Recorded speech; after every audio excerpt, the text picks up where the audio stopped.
Hello everybody, welcome to Sozine Classes. This is Chandralekha bringing to you the news podcast. All the news you need and more.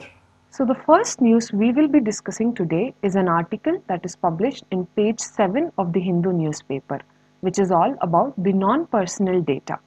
So, before moving into what the article explains, let us first look at what non personal data is. Since the 1990s, all the data, especially the internet data, has been the new oil for all the multinational companies and IT sector. Especially the country US, United States of America alone generates about $1 trillion, $1 trillion worth market capitalization, and companies like Facebook and Google alone make the most out of this. So looking at all this, Government of India had decided to use all of this data, and hence they came up with the picture Gopalakrishnan Committee. So this is an 8-member committee headed by the former co-founder of the Infosys company, Chris Gopalakrishnan, and this committee comes under the Ministry of Electronics and Information Technology. The committee gave its report on the 28th of July 2020 and let it for the public opinions till the 13th of August 2020. So let us look at what this committee has recommended. So it has recommended for a new regulatory body on non-personal data authority. So what do you mean by non-personal data? In the most basic form, non-personal data is any set of data which does not contain personal identifiable information. So any data that does not contain the personally identifiable information, so in its most essential form is no individual or a living person can be identified by looking at any such data. That is called the non-personal data. So especially like websites like TikTok and Instagram ask you for your personal information. They have a reach till your cameras, and any application that you are being using which is related to these applications. So all of this breaches your personal data. So that is the reason the government of India had come up with this new committee in order to make rules for the non-personal data. So what this committee had suggested is they had come up with non-personal data in 3 categories. They have divided this data in 3 categories. One is the public non-personal data, the community non-personal data, and private non-personal data. What do you mean by public non-personal data? See, all the data that is collected by the government and its agencies, such as the census, data collected by municipal corporations on the total tax receipts in a particular period, is kept under this umbrella called the public non-personal data. What is community non-personal data? So community is, in general, the basic meaning of community is a group of people. So a group of people identified from the same area, or from the same locality. So they can be identified by through their geographical locations or their religion based or their job. So when you are confined to a particular group, you come under a community. So this way, what community non-personal data is, it identifies a group of people belonging to these sections or of the same common social interests for the community. So this was categorized as the community non-personal data. So for example, data collected from the telecom companies or electricity distribution companies, electricity bill generated, the electricity boards from one particular geographical area. So all this data comes under the community non-personal data. And what is private non-personal data? So those which are produced by individuals, that data is called a private data. So example, software companies, when you're an employee of a software company, you give your personal data. So all that data that comes from such locations or such MNCs, such corporate societies is called the private non-personal data. This was all the committee drafted with, and they have recommended for a special regulatory body called the non-personal data authorization. So they have release their framework to public's opinion till the 13th of August. So that was the reason these articles have been coming up, making analysis of what this, how useful is this data, and where did the committee go wrong or what mistakes have been done. So this was all you need to know about what non-personal data is. So now coming to the article, what this article discusses, that is published today, that is the 3rd of September 2020. So the Gopalakrishnan Committee report does not adequately address governance frameworks around government data sets. So this is more of a little discriminatory side. So this initially in the first para it explains about what is non-personal data, so that it that is to make a widespread availability of data related to infrastructure elements to all and avoid wasteful duplications. So this article provides suggestions on what type of data and why the data should be open to citizens. So it mentions the 5 main reasons on why the data should be open. So the first one being the state should be transparent about the information. So the state governments or states involved, the organizations, public organizations involved should have a transparency, should maintain transparency in sharing their data, like the Right to Information Act mandates the disclosure of the government data on suo motu basis. And this is the first reason they mention. The second reason they're mentioning is all the taxpayers' money.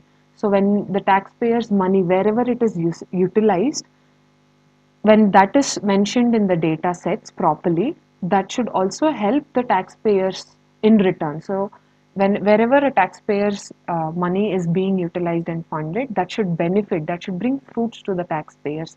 And the third reason they mention is permitting the reuse of government's data. So the government, when it is updating its data in its websites, it should also permit the users to access that data so that the duplication of this data is not repeated in any other sets or applications coming up in the future. And finally, it says that free flow of information should benefit and should be in an effective manner to the society. So the amount of information that is being shared on the non-personal data, it should be in such a manner that it is benefited for the society and is very effectively helps the society in general. So this article also mentioned about where all we have failed to create an open data society. So the example it has taken is the National Data Sharing and Accessibility Policy 2012. So all the data that is available on this website was of the non-sensitive information that was held publicly was of, it was not available for everybody to read. It was not in the format of machine readable formats. So this way, though the government kept updating their information or data available on their websites, it was in such a format that was not accessible to all users to read and understand.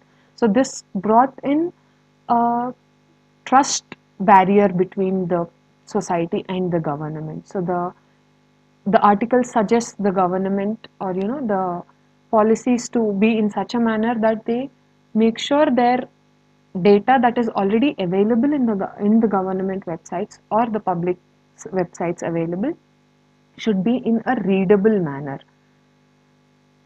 so that this breaks the barrier of trust between the government and the society. And it concluded saying that the Gopal Krishnan committee have evaluated what is going wrong with the existing policies and pertaining to a government data, rather than, and instead of doing this on evaluating what was already happening, what are the existing policies and how they are not being executed properly, this report largely focused on the dangers posted by data collection from the private sector elements. So instead of focusing on the government sector side, it more majorly focused on the private sectors and the dangerous aspects. It focused on the dangerous aspects that could come up by taking data from the private sector entities. And it closed the article saying that, relatively, the concept of governance and non-personal data uh, is very new to our country. So it is very new to a country like India. So the approach should be in an incremental form wherein we initially think about the already existing uh, personal data and how to improve using this particular data so that this breaches the trust between the government and importantly allows the development of state capacity. So this was all the analysis that was made in today's article with respect to the non-personal data. The other news we will be discussing today is from the first main paper of the Hindu newspaper, that is the question hour dropped in Lok Sabha schedule of monsoon sessions. So due to the pandemic, the monsoon sessions were postponed and will be conducted from the September 12th of this year, that is 2020. So because of this, the question hour has been dropped. So the reason I have picked this article is to just discuss about the devices of parliament sessions, that is the question hour and the zero hour. You can expect these questions from the prelim point of view. So what do you mean by a question hour? The first hour of every parliamentary sitting is called a question hour. So during this, members can ask questions to the ministers and the ministers usually give their answers. So the question hour can be divided. The types of questions that can be asked are of three types, that is the start questions, the unstart questions and the short notice questions. What do you mean by a start question? It is whenever a question is asked, the answers of it can be given in an oral manner. So there need not be any written description. And questions, once the answer is addressed, you can follow with the rest of the questions. And what is an unstart question? The answer to this should mandatorily be in a written manner. So you cannot expect a question in the oral manner. And once the answer is written, the questions follow. What do you mean by a short notice question? So in order to ask a question under this category, you should provide a notice before 10 days of the question being asked. So every question that is being asked under short notice means that this question has already been given a notice, and asking this question has already been submitted.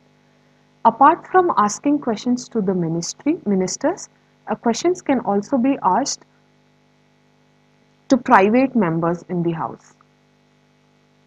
So over here, I want you to understand what do you mean by private members. So any member of the parliament who is not part of the cabinet is called a private member. That is, he need not be a minister of any type, is known as a private member. So all the bills that come under his capacity, his personal capacity, are called the private member bills. Private member bills. And what do you mean by zero hour? So it is an informal device. The reason 0 hour is called an informal device is because it is not mentioned in the rules of procedure. That is the reason it is called an informal device. And this can happen without any prior notice.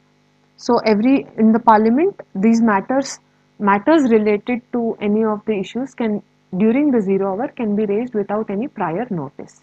And it lasts till from the time of question hour ended till the session begins, that is the parliament session, the house begins, the question, all the period, the time the gap between these two sessions is allotted to the 0 hour. It is an Indian innovation, so this is not picked up from any other country's constitution or anything exclusively. So this was invented by the Indian innovation of the parliamentary procedures, and this came into existence from 1962. So this was about the two articles that came in today's newspaper. Before winding up the video, I would once again want you to look at the Daily News Diary. So I will leave a link in the description box. So the Daily News Diary is the document Sozine Classes has been successfully making for the past few months now. So you can have all the news in the question and answer formats there. So the prelims question from today's Daily News Diary, let me read it out to you guys. In view of COVID-19 pandemic, which of the following procedures that traditionally were supposed to be a part of monsoon parliament dropped? So the options are option 1 0 hour, option 2 question hour, Option 3, possibility of asking unstarred questions. And option 4, private member business usually fixed for every Friday.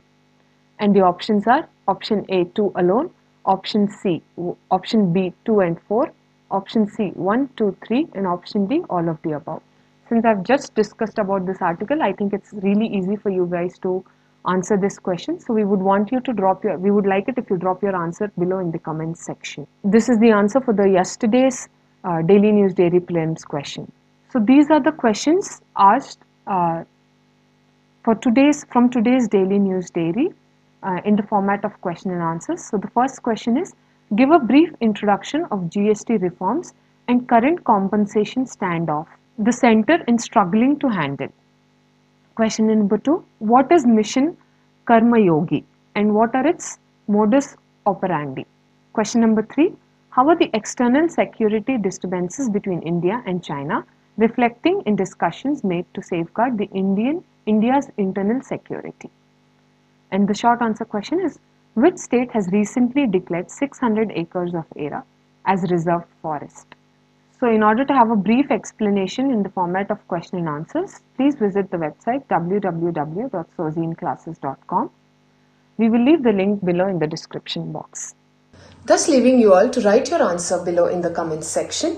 This is a wrap on today's news podcast. For further details on courses coming up at Sozine Classes, please visit to the website www.sozineclasses.com. Also, please like, share and subscribe to our YouTube channel, that is Sozine Classes. Tomorrow is another day with another news. Thank you and have a great day.